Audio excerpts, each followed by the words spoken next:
s'il te plaît. Nous lisons de 1 Timothée,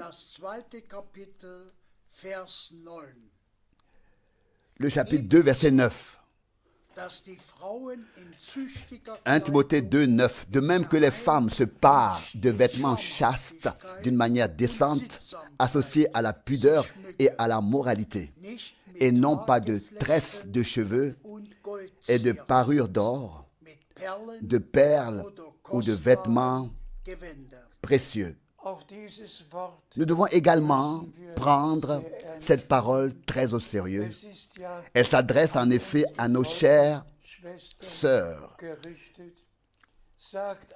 Dites-nous franchement, une femme croyante peut-elle se promener avec une jupe qui arrive à son genou ou même au-dessus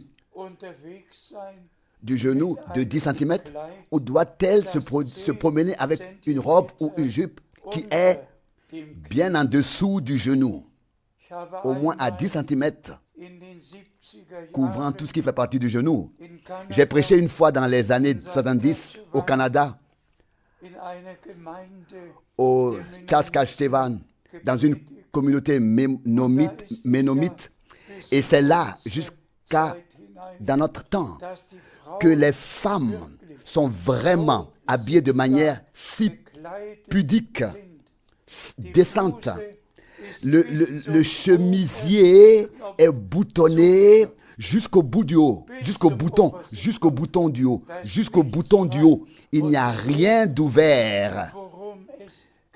Et vous verrez de quoi il s'agit. Pourquoi est-ce que Paul a mis autant d'importance sur les nombreux passages bibliques qui parlent de la manière dont les femmes doivent être? Et chez nous, ce ne sont pas seulement les femmes, mais les sœurs en Christ. Toutes les autres femmes n'écouteront pas de toutes les manières. Mais les chères sœurs en Christ l'écouteront, obéiront, vêtues avec pudeur, non pas avec des tresses de cheveux, non pas avec des choses extérieures ornées, mais vêtues avec simplicité, de manière décente et consacrées à Dieu de tout leur cœur. Et dans l'obéissance, elles feront ce que le Seigneur Dieu a dit. Dans l'obéissance, elles feront ce que Dieu a dit. Vous savez que je dois aussi toujours revenir à frère Branham.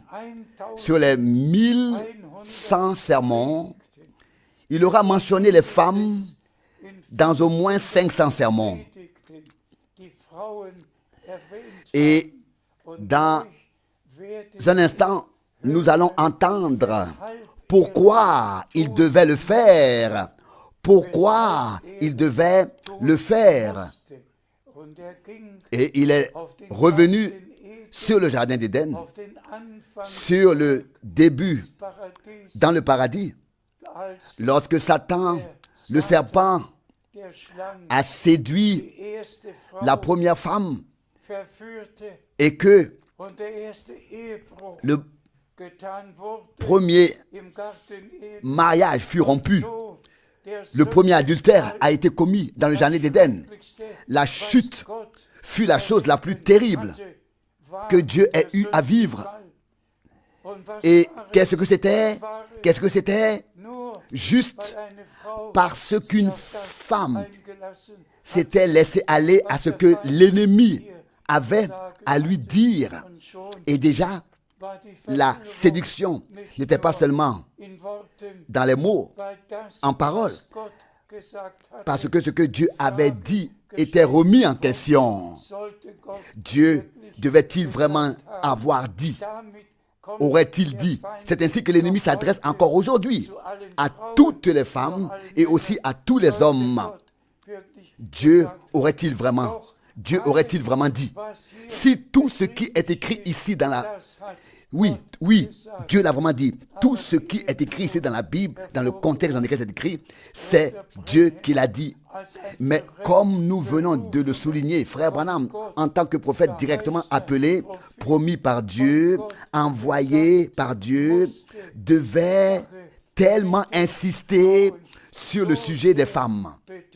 Et nous allons maintenant lire encore quelques passages bibliques, s'il te plaît.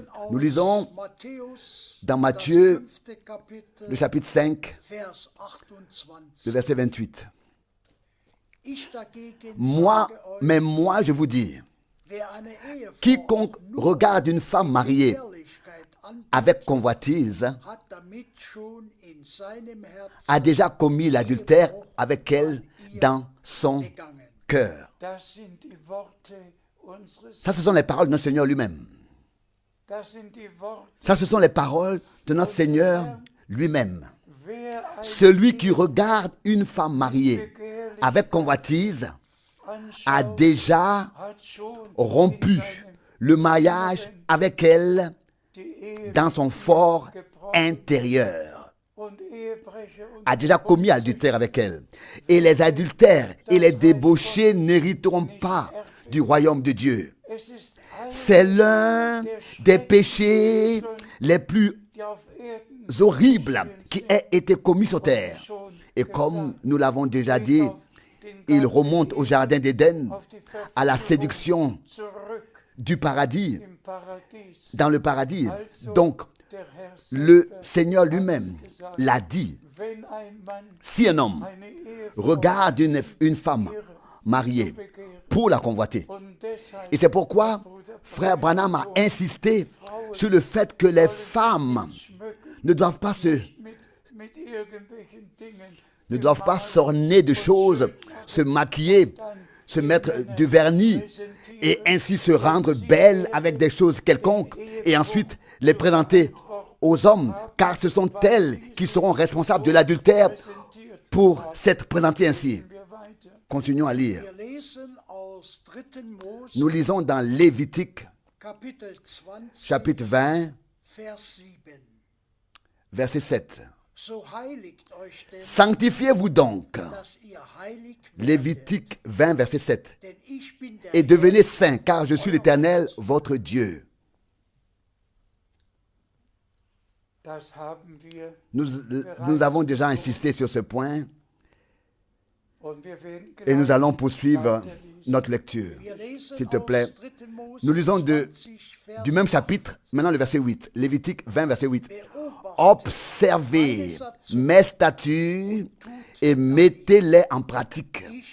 C'est moi, l'Éternel, qui vous sanctifie. Observez mes statuts, mes commandements, car c'est moi, l'Éternel, qui vous sanctifie. Poursuivons notre lecture. Nous lisons de Lévitique, maintenant le même chapitre 20, maintenant le verset 10. De plus, si un homme commet un adultère avec une femme mariée, s'il commet un adultère avec la femme de son prochain, l'adultère et la femme adultère seront tous deux infailliblement punis de mort. Nous devons tous lire Lévitique 20 en entier. Un registre est dressé sur ce qui s'est passé et sur ce qui se passe, et que tous ceux qui se sont rendus coupables devaient être lapidés et subir la mort sur le champ. Sur le champ. Dieu est un Dieu saint et il exige de nous tous obéissance et sanctification.